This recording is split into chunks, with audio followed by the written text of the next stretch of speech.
Hello and welcome to the Apologetics 315 podcast with your hosts Brian Auten and Chad Gross.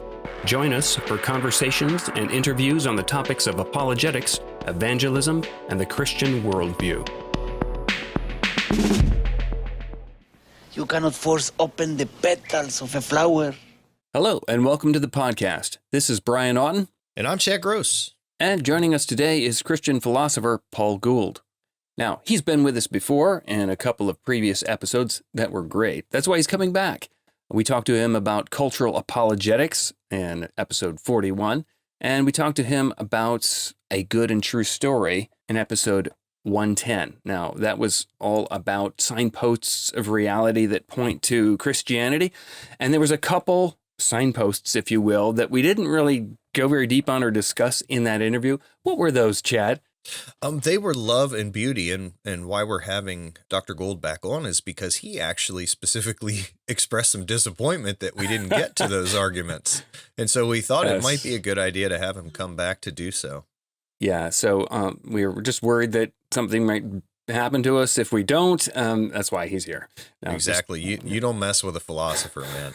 You don't mess with a philosopher. Yeah. So anyway, he's the Associate Professor of Philosophy of Religion and the Director of the MA in Philosophy of Religion at Palm Beach Atlantic University. He's also the founder and president of the Two Tasks Institute and a past visiting fellow at the Henry Center for Theological Understanding at Trinity Evangelical Divinity School. He's got a master's in philosophy of religion and ethics from Talbot School of Theology and a PhD in philosophy from Purdue University. So more information and resources for Paul Gould can be found at paul-gould.com. In the show notes, we'll also link to some of his great books, which we would highly recommend, including Cultural Apologetics and the one we're talking about, a couple topics from today, A Good and True Story, 11 Clues to Understanding Our Universe and Your Place in It. So without any further ado, let's go to the episode. Let's get ready. Switch me on. Oh, hi, Paul Gould. You're back. Hey, guys. Good to see you again. Yeah, thanks for coming back to the studio. Hey, what have you been up to since our last interview? Oh, gosh. I'm not sure. When did we talk? 6 months ago, maybe? Just normal life. Our kids are getting older. So, we're getting older. I'm in the midst of a good semester. I'm teaching philosophy of science, which is really fun for me cool. to kind of dig deep into that. And I'm also teaching for the undergrad students a cultural apologetics class. So it's always weird to use one of my books, but that's something that's fun right now, and we're exploring art and beauty. So I guess some of the things we'll talk about today, we're doing a deep dive into art and the imagination and beauty, and so it's been nourishing as well as fun to teach. So yeah, things are going well. Excellent. For those listening who may not have caught the previous interview, we were talking about your book, A Good and True Story, 11 Clues to Understanding Our Universe and Your Place in It. So you've got all these signposts that we find in our world, but things we didn't touch on were elements of beauty in the world. Like there's aspects of real beauty in the world. And what about love? What sort of worldview best explains love? Is it a theistic worldview? Is it atheistic, naturalistic worldview? How do we make sense of our world with all of these sorts of signposts? What worldview seems to explain them better? So we didn't really talk about love and beauty. We talked about a whole pile of other things, but these are deep ones in of themselves. So let's just jump right in. Okay. Let's talk about beauty first. Okay. So we find beauty in art, music, nature, mathematics, the laws of physics, literature. Whether it's man-made things, we can detect beauty. And it's nature, there's beauty. When we're painting, it's almost like nature is the standard of beauty. If you can paint an accurate picture of nature, it is beautiful. Mm-hmm. Things that are designed just are beautiful. Hey, that works well. It's beautiful. Why is that? I guess we got to back up, though, and say, what is beauty? We know it when we see it, but what is it? Good. Yeah, no, this is a fun topic because it's something. Beauty and love are, two things that are of immense value that make our lives rich and meaningful. And so, yeah, it's interesting. You already noted at least three of the five kinds of beauty that are often cited.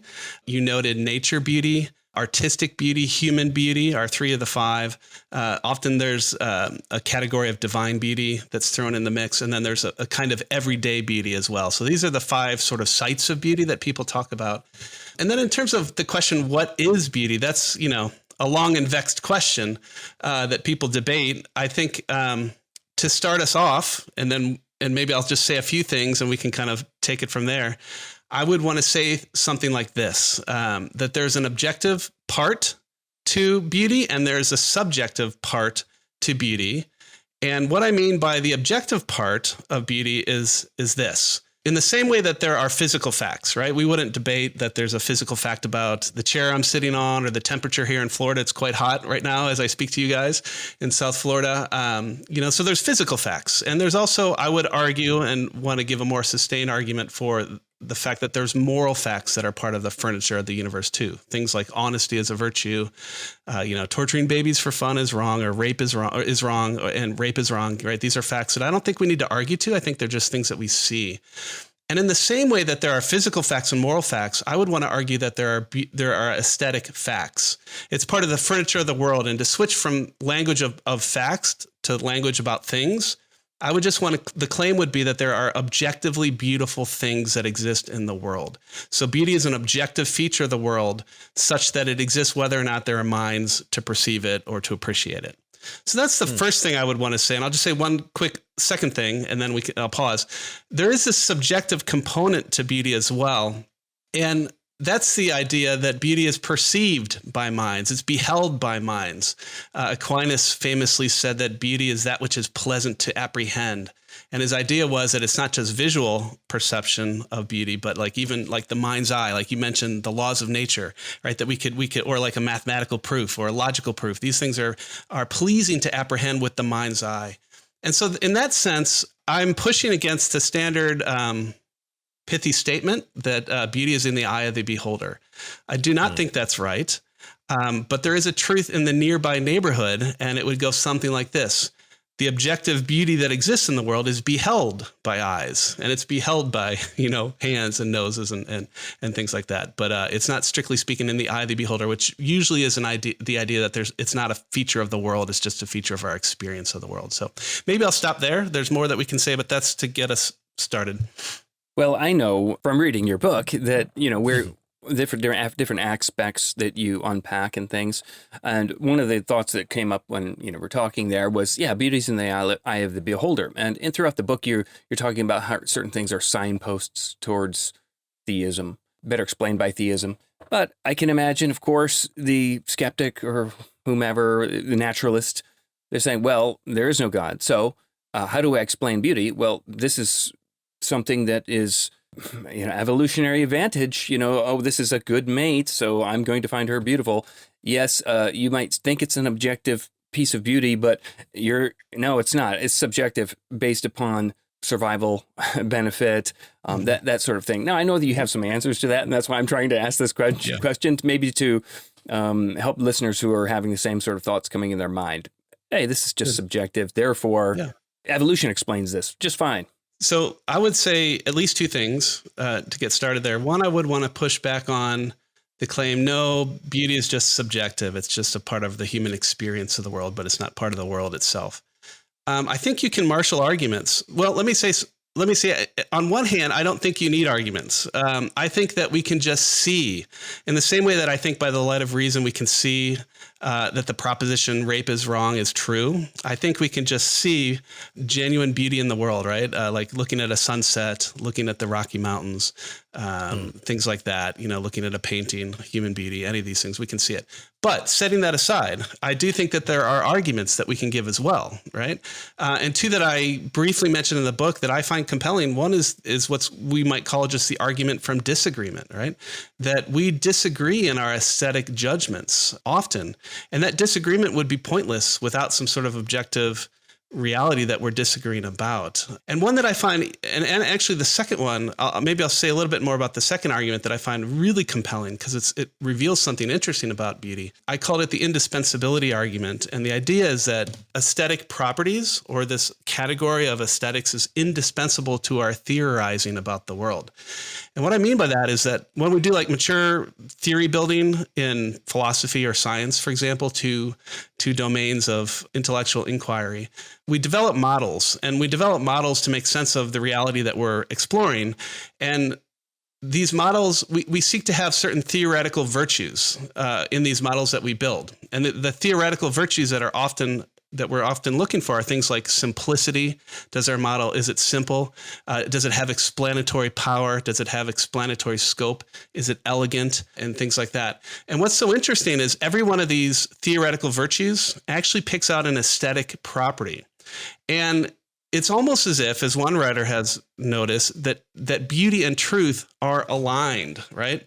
Because the idea is that these theoretical virtues for your models, when you develop them, if they have these theoretical virtues, the idea is that they're truth indicative. They point to the truth. So notice you have these theoretical virtues that all are referencing a certain aesthetic property that are thought to be truth indicative. And so you just can't do your theorizing without these things, right? They're indispensable to our theorizing. So I find that as one among a family of arguments that's quite compelling. Mm-hmm.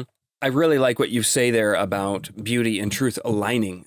That when, you hear the stories about mathematicians who, when there's a certain simplicity and a beauty to something that is truth, proven. I have also, my kids know me by always saying, I love good design. I hate bad design. And I was saying to my daughter the other day is that, have you noticed that when something is designed well, it just by default is beautiful? Like if a car works really well and everything is in its place, you don't really have to try to make it beautiful. It just is. And it's when something doesn't work as it's supposed to, when it's out of its teleology or its design or whatever, it's like, that's kind of ugly. I don't want that. Don't give me that one because it's not working like it's supposed to. So there's, along with this idea of something being true and then therefore beautiful, you've got something maybe that's designed well or has a purpose or anything that fulfills its purpose. Like you could have some dude who's not particularly handsome, but if he's a really good father, it's like,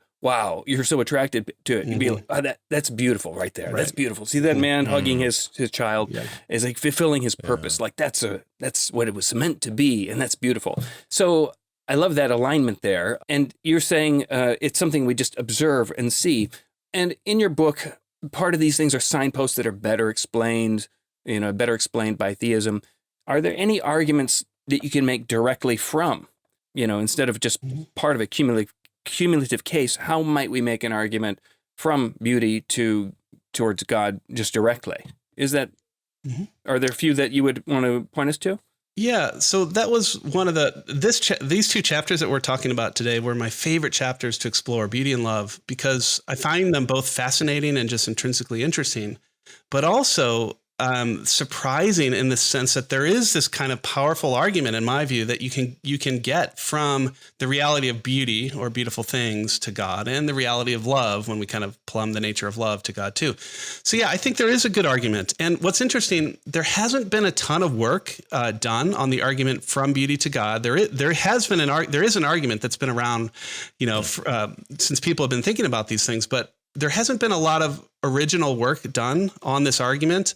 A lot of times what people will do when they look at the argument from beauty to God is they'll take the moral argument and then they'll just kind of swap out moral facts, swap in aesthetic facts, and then it's kind of the same basic argumentative structure. But what was interesting, I went back to the early 20th century and there was F.R. Tennant was probably one of the last people to really do some rigorous and creative work. And then more recently, Mark Wynne and Peter Forster, some contemporary philosophers that are writing in this, that are building on F.R. Tennant's work. But F.R. Tennant, I really appreciated because there's something unique about beauty that's different than morality that I think cries out for explanation. And so in the book, I tried to make these two facts with respect to beauty that cry out for explanation front and center and then generate an argument. And the two facts or pieces of evidence are, number one, the fact that beauty saturates our universe. Like everywhere we turn, from the mundane to the extraordinary, from the minuscule to the grand scale of the universe, everywhere the mind's eye looks, we find beauty. It saturates the world. And again, that cries out for explanation. The second fact that actually theists and atheists all agree with respect to beauty is that there's a kind of transcendent quality to beauty. As one philosopher who works on beauty puts it, beauty functions as a kind of personal communication. So it's this transcendent nature. Often through history, it's been associated with the divine. It's been associated with eternity itself. So there's something about beauty that transports us and is suggestive of the transcendent. And so I took those two pieces of evidence and then plugged it into a very simple argument. And it goes something like this. These two facts are not surprising given theism. Premise 2, they're very surprising given naturalism. Therefore, by the likelihood, a certain principle of reasoning, the evidence from beauty strongly supports theism over naturalism. And then I just kind of walk through those premises. And so I think there is an actual argument from beauty that I find quite compelling, without just merely placing it within a cumulative case. Yeah. Mm-hmm. Paul, do you think perhaps that the reason not a lot of work has been done on this argument is because it seems like, I mean, you would know obviously the field of philosophy much better than I would, but I'm speaking here of just like even the general apologetics community. It seems like we're more focused on arguments that, enjoy scientific support for their premises, even the historical arguments. And do you think right now those are kind of in vogue and the argument from beauty is a little harder to maybe communicate? Yeah, that's good. I'm just thinking out loud and wondering what your thoughts are on that. Yeah, so my first pass is that maybe what you mentioned earlier about science is part of the reason, right? That we do live in this age that views science as the dominant sort of source of authority when it comes to knowledge. And so it would make sense that when we're doing and exploring arguments for God, that we would begin with the arguments that deal with the science, the cosmological, the design arguments, the teleological, the argument from fine tuning. So yeah, that could be part of it. I think probably another part of it was that as you go through like the Enlightenment and then Hume, right? Hume famously argued that truth is basically subjective in the eye of the beholder. And I think that Humean idea has been very pervasive in culture. And so given that, I think people haven't taken it seriously. But again, when you look at the evidence and the fact that beauty saturates the world, I do think it's a fact that cries out for explanation. And so I think it's ripe for some serious consideration. And I will say the last thing that's perhaps interesting is that for many years, beauty has been in exile within the church in general. If you think about how, at least in the evangelical world, when we build church buildings, we do it with utility in mind, not with beauty in mind. We do it with efficiency in mind and things like that. And we just don't have a place for beauty, right? We maybe allow beauty within our worships, our auditory beauty, right? But we don't think about our built space and things like that. And so I just don't think we have a rich theology of beauty as the church. And so perhaps this is an opportunity for Christian philosophers to take a real lead in this. And so I will say I'm excited, though. I think that things are changing and beauty is sort of back in the discussion within the church, right? And in fact, there's this awesome Templeton project running right now called Faith Seeking Understanding. That's not specifically about beauty, it's about art. But it's, in the neighborhood where we can start to consider these kinds of questions again. So I have real hope that things will change. But yeah, it's a good question. Thank you. That gave me a lot to think about. I appreciate that. Maybe backing up just a hair on, we're talking about how beauty is more likely on theism than naturalism. And I can think of reasons why it is, but what sort of reasons would we have to support the idea that it's not likely on atheism or naturalism? Why not? Good. So let's go to that fact that beauty saturates the world. Everywhere we learn, everywhere we turn, we see beauty. And then just consider an analogy with human artistic creativity, right? So we know for those who are artists that it takes real work to create works of art that embody beauty, right? That are beautiful. And in fact, we can create works of art and we can do them. Like when I try to create art, it's not beautiful, right? It's hard to do it, right? Same. Yeah, it takes skill. It takes a certain, a certain skill and all that. If naturalism is true, right, and the universe is just the result of sort of unguided, blind, there's no divine artist behind it. There's no artist at all, right? It's just the laws of nature. You would not expect beauty to saturate the world, right? In the same, by that analogy, in the same way that beauty is very hard for human artists, right? And unguided laws of nature, you would not expect maybe pockets of beauty here and there. But for it to saturate the world is very surprising, given the fact that there's no divine artist, there's no mind behind the universe, right? That's making it. And so I think that's pretty compelling, that the analogy from human art. to, and the fact that this universe is unguided and produced by blind forces on naturalism. So this idea maybe that randomness, if you're thinking naturalism, you're thinking things are by chance, they're random, Right. and that is not conducive to things like symmetry or order or beauty or design or telos. The laws of entropy, for instance, things are winding down. Why would there be beauty if by the laws of entropy, things would be winding down? Why does everything look beautiful? And there's beauty beyond the aspects of reproduction. There's the looking at the stars, and they're beautiful. Why would that be beautiful if the evolutionary explanation is simply for me to reproduce my genes? It doesn't help me with looking up at the stars for that to be beautiful. Yeah. So here would be another question. This sense of transcendence, you might say awe, when you look at things like the stars, mountains, landscapes, even on a micro scale, the intricacies of the cell and all of those things with DNA or whatever. There's this wonder and awe and of the beauty, or a child or an animal or something like that. Is that what you mean by transcendence? That sense of awe, where it's like a wow factor, or is it more of like, where did this come from? How is this happening? I think that wonder is connected, right? If wonder is this kind of emotion of self-transcendent awe, I think that experiences of beauty do evoke wonder. But I think the claim, if I understand it, when we talk about the fact that it's transcendent, it's slightly stronger than that. And it's the idea that our experience, the human experience of beauty, is suggestive of something eternal. It's suggestive of something beyond this world. Like historically, if you look from Plato and Homer all the way to, through a Dante and Aquinas, all the way to contemporary thinkers, theist and non-theist, there's this idea that there's something unique in the experience of beauty that is evocative of the divine, right? Now, the atheist will just say, well, that's just the universe is a sham, right? And I would just want to say, well, that's kind of a surprising feature then, right?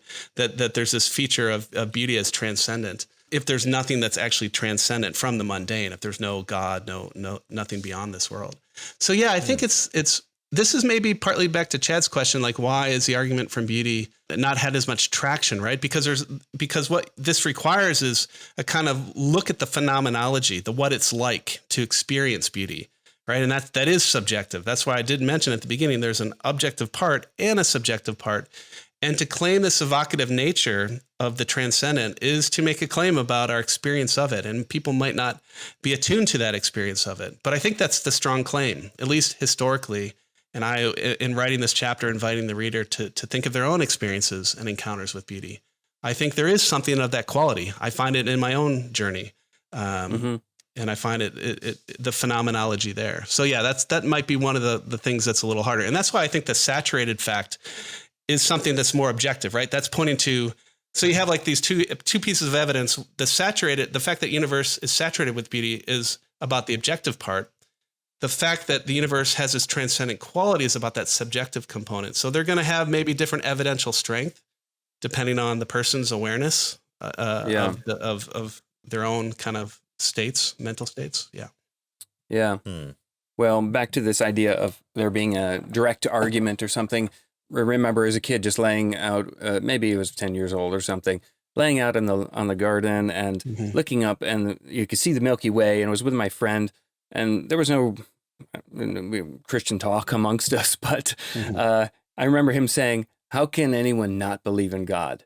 Right. And it was just a direct observation from, he wasn't a philosopher, he was a 10-year-old kid, but that's what came out of his mouth when he looked up. So it was almost like that scripture saying, the heavens declare the glory of God. Right. Why do we insist that there must be a syllogism involved for us to accept it? The same way where if a miracle was performed in front of us, we wouldn't have to say, okay, which premise is this? We'd be like, okay, you bow down. Yes, Lord. You walked on water. I'm unworthy. It's a direct response to the miracle of creation, maybe. And then the final thing that I'm just observing through our conversation is this idea of the beauty of the Christian story, like the cross being the God of the universe sacrificing himself for sinners who've rebelled in order to save them, even when they hate him. Yeah. Well, that's the most beautiful story there is.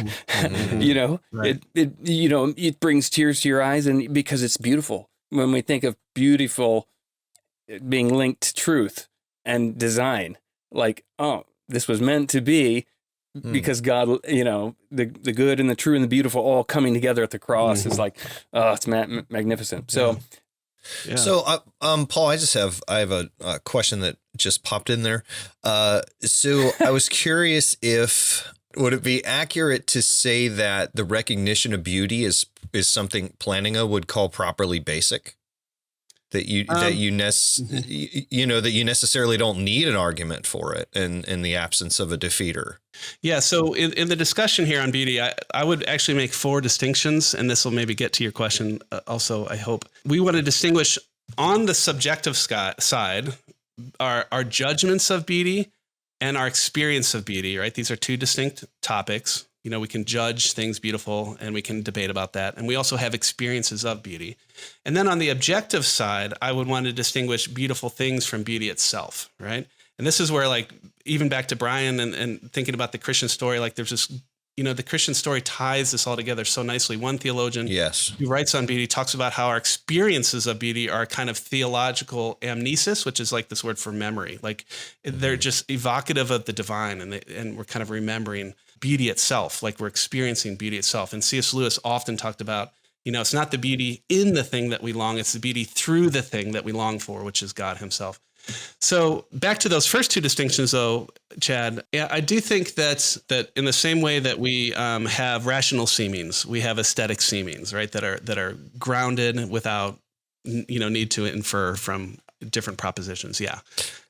Because when Brian was talking about, you know, he and his friend laying there in the garden and looking up there, I mean, that seemed to be, you know, that's what made me ask that question and was wondering that. So, yeah, good. Yeah, I think there's a connection between Plantinga's. In fact, if you go to, you know, Plantinga's discussion of this, he it's like he does use examples like you look at a flower and you just, you know, like Brian's, you know, and you trace like from there to God, right? And it's the beauty of the flower, right? It's the beauty of the cosmos. Calvin beautifully, famously said, he says, the heavens and the earth are a dazzling theater of God's glory. He says, everywhere you turn the mind's eye, you see the glory of God, right? And that's just the beauty of God made manifest everywhere that we turn. So yeah, it'd be interesting to explore that more, but that also sounds right too. Yeah. Excellent. So Paul, you also talk about love as a feature of the universe, and you share it in the form of an argument. And if you don't mind, I kind of wanted to frame our discussion around that argument, because I think once we unpack it, it kind of gets to a lot of what you point out there. And so the argument goes like this: the existence of love is not surprising given theism. The existence of love is very surprising given naturalism. Therefore, by the likelihood principle, the existence of love strongly supports theism over naturalism. So my first question before we start digging into it is, can you just unpack that likelihood principle for our listeners mentioned in the argument, just so that they can follow it? I think the most basic way to explain it is that when you have some observations that are, you know, that some, empirical observations that are pieces of evidence, the hypothesis that best explains or fits with those empirical observations by this likelihood principle is most likely true, or provides strong support for that hypothesis. So we're looking for the best fit between observational empirical evidence and a hypothesis. And so it's a kind of probabilistic or inductive type of reasoning, right? So it's not airtight. Yeah. None of these are airtight, but it's just saying what's the most plausible or explanation for the evidence before us. Okay. Yeah, that's helpful. I just didn't want anybody to be hung up on that. Yeah. That's all it is. So as you point out in your work, there are various ways to understand love. And I'm not going to lie, thinking about this question, I had Chris Kattan and Will Ferrell in my head, you know, going, what is love? So, but that is my question. How do we properly understand what is love? And I know you go into some depth in your chapter on this. So, yeah, I mean, you're right, because that argument that you just read, it's not going to work if we don't have a clear if we just use the popular definition of love as a kind of emotion. It's a very weak argument, right? It would not make sense to me if that's all love was. And so that argument comes at the end of the chapter when we did all this spade work on what is the nature of love.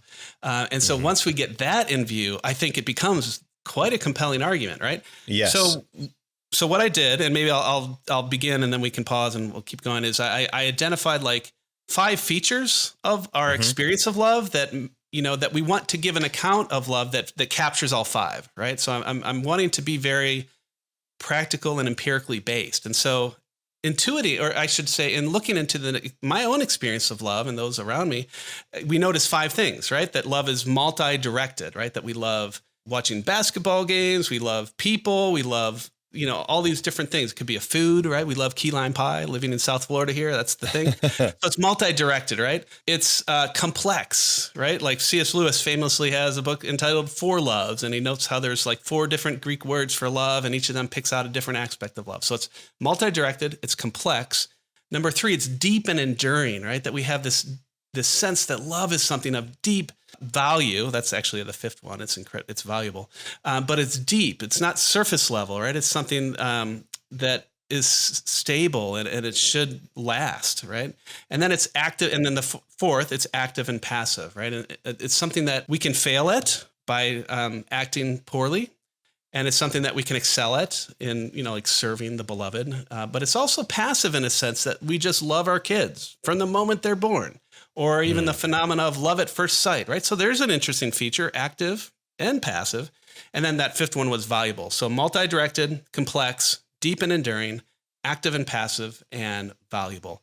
So we have these 5 features of love. And then the question was, and this is what was so fun about this chapter for me, is as you might expect for anything, there's a huge mountain of philosophical literature, and there's all these contemporary views on love, right? And so it was fun to kind of dig into those and ask, do any of these contemporary views capture these 5 features? And it was fun to read as well. Yeah, it was. It was fun to explore. And my conclusion was that none of the contemporary ones did, but we found in this 13th century celibate monk, Aquinas, I think, real wisdom about love. And so that's kind of where I took that chapter. So I'll stop there. I can go into the contemporary versions if you'd like, but that's kind of where I began. Yeah, that's great. And if you could go ahead and start unpacking those different versions and why you think Aquinas got it right, that would be great. Good. So, okay. If those are interested in this, I will say that Eleanor Stump, who's a philosopher, in her book Wandering in Darkness, which is a book on the problem of evil and suffering, she has a wonderful chapter where she summarizes all of these contemporary views really well. So there's 4 contemporary views that I canvass. All of these contemporary accounts begin with the question, why do you love me? Right? So they're looking for reasons for love, and they're going to give the various answers. So here they are. The first one is what's called the volitional view, and this is from Harry Frankfurt. But the idea is, why do you love me? Well, for no reason. I just do, right? That's called the volitional view. And again, there's good things about all of these, right? There is a sense in which that's right? Why do I love my kids? I just do, you know, I did from the minute they were born. But it also fails to capture, and it's counterintuitive in other ways, like it doesn't capture the active and the deep and abiding, you know, nature of love, right? So that's the volitional view. The next view is called the quality view. Why do you love me? Well, because you have characteristics X, Y, and Z. You know, maybe it could be thinking of my wife, you know, she's good with people and she's beautiful and she's fun loving, you know, and so you have these qualities, and that's why I love you. And again, that captures something that's right about love and the value of love.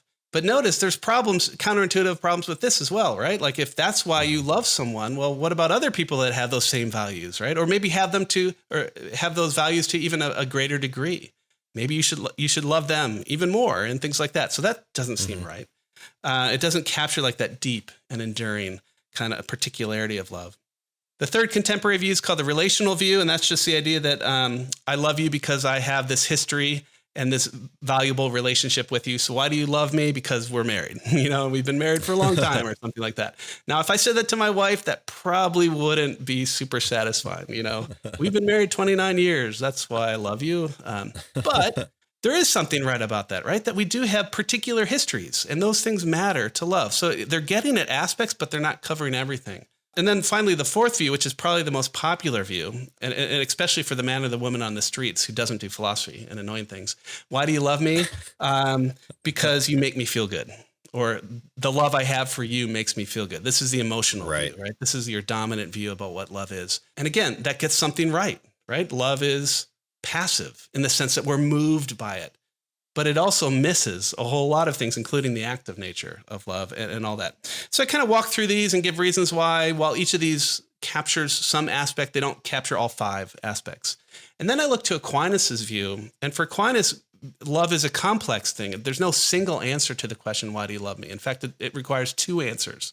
So for Aquinas, love is 2 things. It's desire for the beloved and desire for the well-being of the beloved. So why do you love me? Because it's good, right, to desire your flourishing or your well-being. And because it's you, because I desire union with you. So this is basically the answer that Aquinas gives, and kind of walk through how, given this sort of more complicated view of love, it captures all 5 of those features in a really beautiful way. Yeah, and so and then I look into my own life and see that kind of love present in my family and with my wife and my kids and others and people in my life.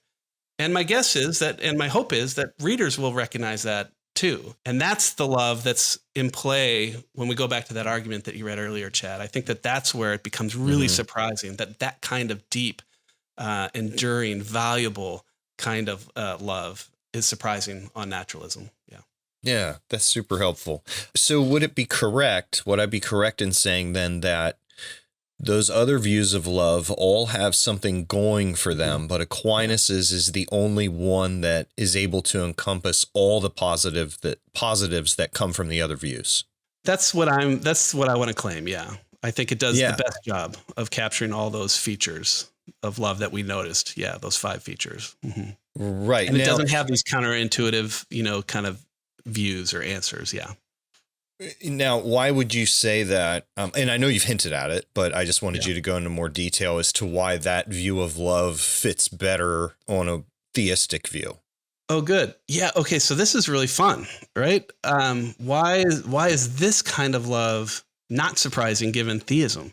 For 2 reasons, at least, right? Number 1, it's the very essence of deity, of God, to be loving, right? We even have scripture passages that say God is love, and that's not the is of identity, it's the is of essential predication, right? That God is essentially, by nature, love, or loving, I would want to put it. And so notice then, what that means is that a fundamental feature of reality, given theism, is this kind of deep love, right? It's not accidental. It's not a byproduct of some long process. It's a fundamental feature of reality, and it's a fundamental feature of deity. The second thing is, we ask this question, why did God create in creating the world? And I think the best answer is that God created in love, right? He didn't need to create anything, but it's just part of this diffusive nature of divine goodness, of which love is a part, right? That it wants to spread joy and delight and love, right? Naturally, it's just part of what love does. And so not only is love at the center and fundamental to reality, but it's also central to the reason why we exist, right, on theism. And so it's not surprising, given who God is and the fact that God is the creator of the universe, that we would see this kind of love, right, in human relationships. But on naturalism, it's very surprising because love is what we would say is late and local, right? We only are aware that love takes place, at least within the human species, we can be confident, right? Which appears very late in evolutionary history and very locally, as far as we know, right? Unless there's some intelligent, beings in some other part of the universe, it's just in one place. So it's not fundamental to reality, and it's quite late. And especially when you look at like the Darwinian or the Freudian accounts of love, they're quite superficial, right? They don't even get at this sort of deep and enduring kind of love at all, right? Like the usual evolutionary accounts of love. In fact, it was so disappointing. My wife and I are reading this book on emotional attachment because we're kind of working on our marriage a little bit. And actually, I have it right here because we're going to read it right after we get talking. It's called Hold Me Tight. It's by some psychologist. Your Guide to the Most Successful Approach to Building Loving Relationships. And so we just started reading it the other day. And so we're on the chapter, What is Love? And so it's like, oh, cool. I want to see what love is. And I was so disappointed because here it is. You ready? This is the answer. Oh boy. I was disappointed, but I have it right here. We now know that love is, in actuality, the pinnacle of evolution, the most compelling survival mechanism of the human species. I'm like, What a miss, right? I mean, Man. that's one. So, and the Wow. idea is that it's the pinnacle of evolution for the human species because it's like this kind of emotional bonding that helps us to survive. I'm like, that might be at best what love does, but that's not what love is, right? And I was so bummed out when I read that because I was so excited to see a psychologist tell me what love is. And We better that's pray for pretty your common. marriage. If you're reading that book. Well, it was dangerous as a philosopher. My wife was laughing. I'm like, I'm already have like my spidey senses going off here. So we'll see how it goes. Well, it's interesting you went there because I was going to run this by you. I was in a conversation once with a atheist, and he was claiming that all of the emotions and feelings that he had were merely the product of the chemical reactions in his brain. And I tried to use the example of, because he's married and has kids and he's a very good father and loves his wife. I said, I find that something easy to claim, but I'm not sure it's possible to live that way. I said, so for example, when you go home and you plan a romantic weekend for your wife, or you look in her eyes and you tell her you love her, I mean, would you be willing to say to her, and honestly, that's just chemical reactions in my brain? Or do you really know deep down that it's something more than that? And he insisted that that was all there was to it. And so I know you've spoken to this a little bit, but can you speak to why the claim that love is just this evolutionary feature that allows us to propagate our DNA and survive just fails? Could you talk about why you find that unconvincing? Yeah, not compelling. Yeah, I mean, I think that there's something right about that, right? The idea, and even this book, like, yeah, I was bummed by that answer, but she is right that emotional bonding is like one of those great passive goods of love. Like it would be C.S. Lewis's of the four loves, it'd be like the more sexual love, maybe. And not just the sexual, but like this emotional bonding and attachment stuff. That is a feature of love. And so in one sense, that's fine, but that's certainly not all it is. And what's so interesting on the evolutionary story, right? Remember, one of the five features of love that we notice is it's something of value. And I would want to argue it's something that's objectively valuable, right? It's not just subjectively valuable. But notice all Darwinian evolutionary accounts of love give you is something that's subjectively valuable. As it turns out, it's conducive for your survival or the human species survival, but it didn't have to be, right? So it doesn't even capture one of the five things, and actually it doesn't capture a lot of those things, right? But it certainly doesn't capture the objectively valuable thing, right? It's a feature of love. And I would want to claim that, no, this is an objective value in the same way that honesty is a virtue. Love is, whether or not there are humans, love is something like imagine it this way. Like we can see that it's objectively valuable, right? Imagine a world just like this one, but remove all loving relationships. We would say that there's something of incredible value that has been removed from that world, right? So we can see that it's an objectively valuable feature of this world. And you don't get that on evolution. It's merely a byproduct. Well, it's either a byproduct or it's conducive itself. And I think probably the general claim is it's conducive to our survival. That's not something that's objectively valuable, though, right? Humans didn't have to exist, and maybe love would never have been. And so that to me is a real shortcoming. And I would also, so that's one thing. The second thing I would say is it just doesn't capture the phenomenology of love, those five features of love, right? It might at best get a sexual hookup, but that's like the being of another, but not the well-being of another. Like, why does the person you talked about, why does he desire more than just sex, right? He cares for his kids, right? That's not a non-sexual love, right? That I think goes deeper and well beyond the kind of survival value. Although I think that this attachment stuff can answer some of that, but just not as well, I think is the view that Aquinas holds. Yeah. That's really helpful. One of the last things I wanted to ask you is just how would this look in a conversation with somebody that perhaps we are sharing the gospel or maybe trying to offer validity for the Christian faith? Would it look like trying to show how this view of love is superior to this naturalistic view that I think you just sketched out really well? Or would another way be better? What do you think? Yeah, I mean, I definitely think you could go that route, right? I think that a quick way to get in the conversation is just to, I mean, if we're going to go like Michael Roos, who's a great philosopher, and he's usually a Darwinian offers a Darwinian explanation of these things. Roos would say things like what I just said about evolution. There's nothing objective about love. It's just a feature of our world given that's conducive for our survival. And that alone might be an interesting discussion point, because it gives a provocative claim about how love is late and local and sort of surprising on naturalism. But it also is going to allow the opportunity to go deeper into, well, what is love? And to ask those kinds of questions. And I think that we all know like, if you think about it, and this is what I love about Stump, back to I mentioned her book, Wandering in Darkness, she argues that humans are the highest good for humans are these relational goods, right? We tend to think, like, a lot of times in culture, the idea is, well, the highest good is pleasure or money or fame. These are like non-relational goods. But on the Christian story, the highest goods for humans are relational goods, union with God, union with others, right relationship with self. These are the highest goods. And Aquinas gets it exactly, or I'm sorry, Augustine gets it exactly right when he says in the Confessions, our hearts are restless until they find rest in you, right? So notice the deepest subjective desire or longing of the human heart is for God. Not that we're aware of it all the time, but that deep subjective longing of the human heart for God corresponds to the great objective good, which is union with God, the thing that we've been made for that will actually make us happy, capital H, happy, right? And so I think any discussion around these things is just great entree.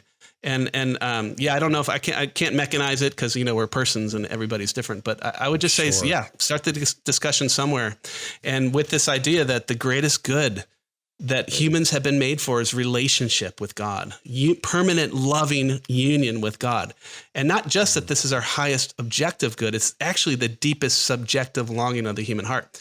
There's where the beauty of the gospel, hand in glove, right? Perfect fit between deep longing of the heart and the way the world actually is. And we can take that knowledge into any discussion. And you can do the same thing with beauty too, right? But I think that's how I would approach it. Excellent. Thank you. That was really good. I think that might be a good place to end. Paul, it's been a really fascinating discussion. It's been a beautiful discussion, and I've loved it. And well, you're beautiful guys and loving guys. Thanks. We've pointed folks to your work and your website, your books, and the intro, and we'll do that in the show notes. So listeners, be reminded of that. Thanks, Paul. Maybe there's other chapters we've missed in other books, and we'll bring you up again, and you can join us again. But it's been a really great conversation. I really appreciate it. Thanks so much for your time and for your great work. Yeah, thanks, Brian and Chad. It's great to be with you guys again.